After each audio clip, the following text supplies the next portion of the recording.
We're going to remove this spigot bearing, and we're going to use an old tried and tested method of using a bolt. We might need some tape just to tighten it up, and some rolled up bread. So all we need to do is to just keep filling the hole up inside the crank, and then we'll eventually get enough that we can push the bearing out with the bolt.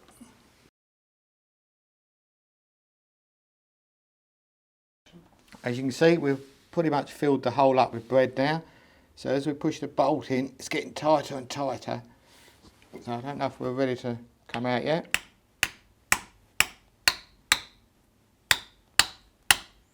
You can see the bearing is starting to move slightly. Wants a little bit more bread, just to fill the hole up.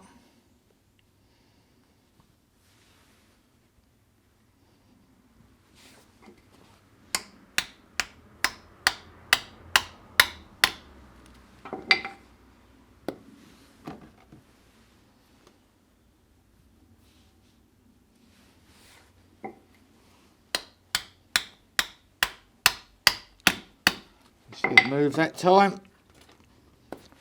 Have a couple of goes at the most and that'll be out.